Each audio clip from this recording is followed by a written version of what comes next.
కూడా ఎప్పుడైనా బైక్ కొనుక్కోవాలనుకున్నప్పుడు లేదా కార్ కొనుక్కునేటప్పుడు స్పెసిఫికేషన్ చూసుకున్నప్పుడు ఇవి వస్తుంటాయి. సీసీ అంటే ఏంటి, ఆర్పిఎం అంటే ఏంటి, టార్క్ అంటే ఏంటి, బిహెచ్పి పవర్ అంటే ఏంటి.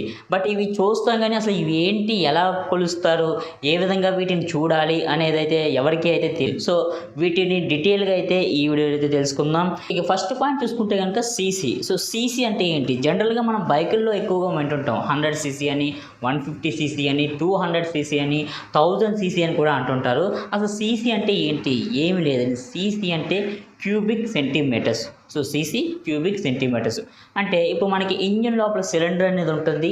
ఆ సిలిండర్ లోపల గ్యాప్ ఉంటుంది. సో ఆ గ్యాప్లో మనకి పిస్టన్ అనేది పైకి కిందకి కంబషన్ ఛాంబర్లోని మనకి కంప్రెషన్ అయ్యి పైకి కిందకి రన్ అవుతుంటుంది. సో ఈ గ్యాప్ ఏదైతే ఉందో దాన్ని సెంటీమీటర్స్ తోటి క్యాల్కులేట్ అయితే చేస్తారు.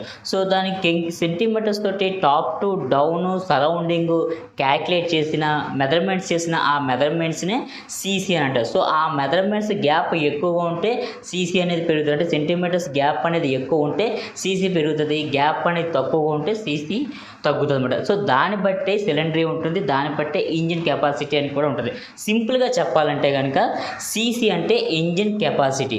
సో సిలిండరీలో ఉండే గ్యాప్ను మెజర్మెంట్స్ సెంటీమీటర్స్ ద్వారా మెజర్మెంట్ చేసిన దాన్ని సీసీ అంటారు అనమాట. ఈ సీసీని బట్టి మనకి పవర్ అనేది జనరేట్ అవుతుంది అండ్ టార్క్ అనేది జనరేట్ అవుతుంది. సో దీన్నే సీసీ అని కూడా అంటారు. సో సీసీ అంటే మీకు అర్థమైంది కదా.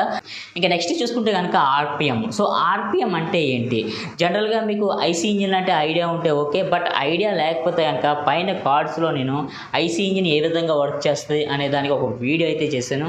ఆ వీడియో చూడకపోతే ఆ వీడియో చూడండి, మీకు క్లియర్గా అర్థం అవుతుంది ఈ వీడియో తర్వాత. సో ఐసీ ఇంజిన్లో మనకి సిలిండర్లో పిస్టన్ అనేది ఉంటుంది. ఈ పిస్టన్ పైకి కిందకి మనకి రన్ అవుతూ ఉంటుంది కంప్రెషన్ ఛాంబర్లో కంప్రెషన్ అనేది జరిగి. సో ఈ పిస్టన్కి మనకి క్రాంక్ షాట్ అనేది కనెక్ట్ అయి ఉంటుంది. సో ఈ వీడియోలో చూపించినట్టుగా మీకు క్రాంక్ షాట్ అనేది కనెక్ట్ అవుతుంది. ఈ క్రాంక్ షాట్ అనేది రొటేట్ అవుతూ ఉంటుంది. సో ఈ రొటేట్ ఒక నిమిషానికి ఎన్నిసార్లు రొటేట్ అవుతుందో దానినే ఆర్పిఎం అంటారు, రెవల్యూషన్ పర్ మినిట్. అంటే ఒక నిమిషానికి ఎన్నిసార్లు తిరుగుతుంది, సరౌండింగ్స్ చేస్తుంది అనే దాన్ని క్యాల్కులేట్ చేసే దాన్నే రెవల్యూషన్ పర్ మినిట్ అని అంటారు. అంటే మనకి ఇప్పుడు 7000 ఆర్పిఎం అండ్ 6500 ఆర్పిఎం అని అంటారు. సో ఆర్పిఎం అంటే రెవల్యూషన్ పర్ మినిట్. అంటే ఒక నిమిషానికి 6500 సార్లు ఈ క్రాంక్ షాట్ అనేది తిరుగుతుంది అని చెప్పేదాన్నే రెవల్యూషన్ పర్ మినిట్ అంటారు. సో ఇది మాట ఆర్పిఎం అంటే. మీకు క్లియర్గా అర్థం కావాలంటే కనుక ముందు టార్క్ అనేది చెప్తాను, తర్వాత పవర్ గురించి చెప్తాను. టార్క్ అంటే ఏమీ లేదు. ఇప్పుడు సపోజ్ మనం జనరల్గా చిన్నప్పటి నుంచి చూసుకుంటే కనుక ఒక గోతులో పడిపోయిన వెహికల్ కానీ ఎవరొకరు ఏదో ఒక టైంలో ఖచ్చితంగా బైక్ కానీ, జనరల్గా అందరికీ బైక్ ఉంటుంది, గోతులో పడిపోయినప్పుడు మనం ఇంజిన్తో స్టార్ట్ చేసినప్పుడు అది రాకపోతే దిగి తీస్తాం కదా, పుష్ చేస్తాం, దిగి ఇలా పుష్ చేసి మనం బండి అనేది తీసుకెళ్తాం. లేదా ఒక కారు కానీ ఏదైనా పడిపోయినప్పుడు గోతులో మనం పుష్ చేస్తాం.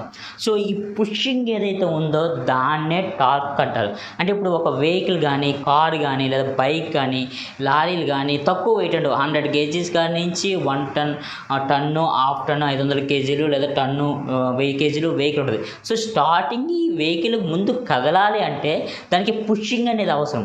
సో ఈ పుషింగ్ టార్క్ అంటారు. అంటే మనం తోసే పుషింగ్ ఇస్తాం కదా దానినే టార్క్ అంటారు. అంటే మనం లేపుతాం కదా, ఇప్పుడు మనం వెహికల్ అనేది మనం పైకి ఇలా పుష్ చేస్తాం.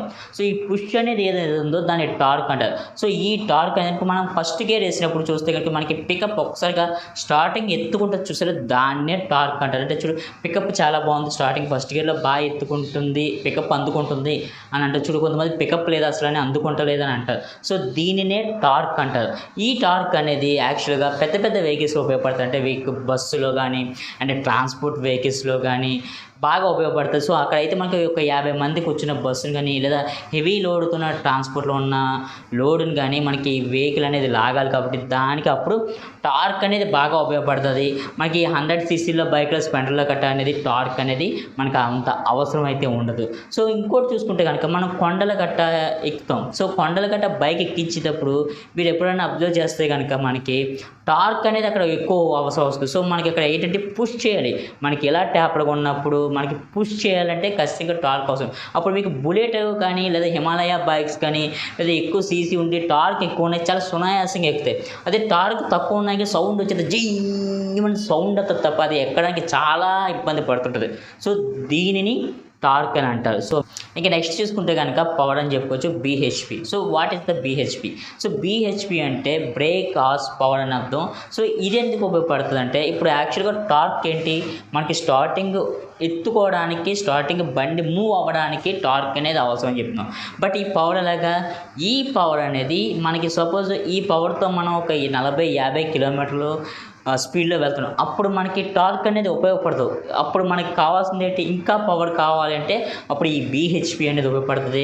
అప్పుడు మనకి ఇప్పుడు లైక్ NS 200లో కానీ లేదా కేటీఎంస్ బైక్స్లో కానీ 350 cc ఉండే నింజా బైక్స్లో కానీ మనం 90 స్పీడ్లో వెళ్ళినప్పుడు ఇంకా పవర్ కావాలి, ఇంకా స్పీడ్ పెరగాలి అనుకున్నప్పుడు మనం ఇస్తుంది కదా పవరు, ఆ పవర్నే మనం బీహెచ్పి అంటాం. సో ఇది ఎక్కడ ఉపయోగపడుతుంది అంటే మనకి ఇప్పుడు సపోజ్ రాయల్ ఎన్ఫీల్డ్ మనకి క్లాసిక్ ఉంది 350. సో క్లాసిక్ 350లో టార్క్ అనేది ఎక్కువ ఉంటుంది. అంటే మనకి స్టార్టింగ్ ఎత్తుకోవడానికి వెయిట్ ఎక్కువ ఉంటుంది కాబట్టి దానికి స్టార్టింగ్ టార్క్ అనేది చాలా అవసరం. బట్ పవర్ అనేది తక్కువ, మనకి 80 కిలోమీటర్ స్పీడ్లో వెళ్తే ఇక పవర్ అనేది ఎత్తుకోదు. 350 cc అయినా సరే దానికి పవర్ అనేది తక్కువ ఉంటుంది కాబట్టి అసలు ఎత్తుకోదు, 80 స్పీడ్లోనే వెళ్తుంది, ఇంకా అంత మించి దాటదు. బట్ కేటీఎం బైక్స్ కానీ నింజా బైక్స్ కానీ లేదా పల్సర్ 220 కానీ చూసుకుంటే కనుక వాటికి పవర్ ఎక్కువ ఉంటుంది. సో 280 కిలోమీటర్ల తర్వాత కూడా మనకి పవర్ కావాలంటే వెంటనే బండి అనేది పికప్ ఇచ్చి మనం స్పీడ్గా వెళ్ళడానికి అయితే అవకాశం ఉంటుంది. బట్ ఇదే పవర్ మనకి ఎక్కడ మనం కొండల మీద చూసుకుంటే కనుక మనకి ఇక్కడ చూసుకుంటే మళ్ళీ రివర్స్ అవుతుంది. ఇక్కడ మనకి కొండ అప్ అనేది ఎక్కాలి, సో బలవంతంగా పుష్ చేయాలి, అప్పుడు మనకి టార్క్ అనేది అవసరం వస్తుంది. మనకి పవర్తో పని ఉండదు. అప్పుడు మనం ఫస్ట్ గేర్లోనే థ్రాట్ల్ అనేది ఇచ్చి మనం ఎక్కించవస్తుంది, ఇక్కడ టార్క్ అనేది అవసరం వస్తుంది మేడం. సో ఈ విధంగా పవర్కి అండ్ టార్క్కి డిఫరెన్స్ అనేది ఉంటుంది. సో ఇది ఫ్రెండ్స్ ఇవాళ వీడియో అయితే. ఈ వీడియో కనుక మీకు ఉపయోగపడిందంటే కనుక ఖచ్చితంగా లైక్ అయితే చేయండి. అండ్ ఇప్పుడు దాకా మన ఛానల్ సబ్స్క్రైబ్ చేసుకోకపోతే కనుక కింద ఉన్న రెడ్ కలర్ బటన్కి సబ్స్క్రైబ్ అయితే చేసుకోండి. మరొక వీడియోతో మళ్ళీ కలుస్తాను. అంతవరకు సేఫ్ డ్రైవ్, బీ హ్యాపీ.